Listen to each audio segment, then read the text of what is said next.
it's so hard every day to push through with all that from my past. But I tell myself that my past makes me stronger. I'm not going to let it define me.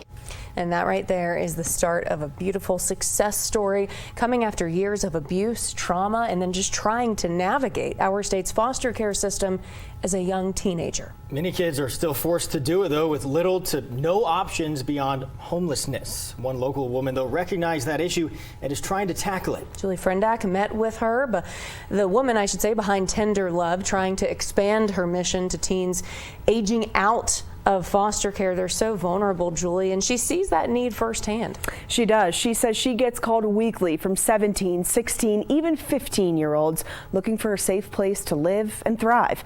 But she doesn't have the space to serve them right now. She hopes to change that by this summer with the help of one young woman who's already been through the same process. Katrina Lancelotti's story might sound like a typical college student's at first. 19 years old, taking classes at UNM to become a social worker. This is like the best part of my life. I've never felt better. But her journey to get here was anything but typical. When I was 16, I was taken away from a very abusive family. She and her twin sister endured a decade of abuse in their Rio Rancho home. We were constantly shunned and pushed away from society and always just in a small circle. After years of homeschooling to hide bruises and secrets, the girls hit their breaking point. Me and my sister, we were going through a lot and we were scared. We were not going to tell the truth, but at some point we decided to tell the truth because we knew that eventually it'd stop if we told the truth about what was happening to us. That's when Katrina started her foster home and youth shelter shuffle. I was put into multiple homeless shelters and youth shelters, so I was always moving around constantly. She went through at least 3 foster homes and was homeless for a short time. Each home had time limits. You could only be there for a certain amount of time or they'd push you out, and they didn't care where they pushed you out. It could be on the streets or to another home or another program. At 17, she saw a silver lining. One of her caseworkers told her about Tender Love. They said they wouldn't accept me because I was too young. So literally the day after my 18th birthday, I was right at their door asking to be accepted into the program. Debbie Johnson welcomed her with open arms. She started Tender Love in 2013 based off of her own experience with homelessness. I became homeless when I first came to this country in 2001. Tender Love's mission is to help homeless and low-income people out of their circumstances causing homelessness.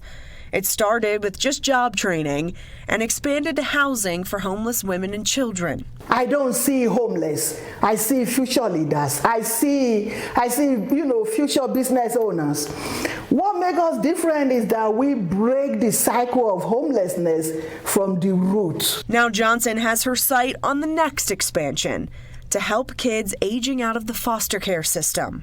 I just realized that when we take care of youth today, we're taking care of our future because they are the leaders of tomorrow. And when we want to eradicate homelessness, it is always good to look at those populations. Reps from CYFD say there's about 2,000 kids in the foster care system right now.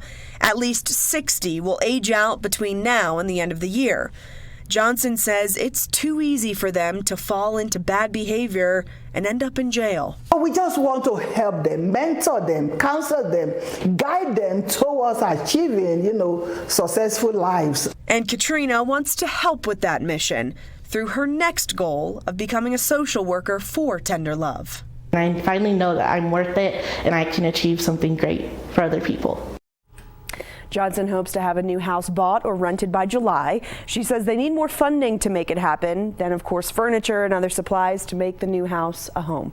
We have a link to their site to donate to the cause on KOB.com. Guys.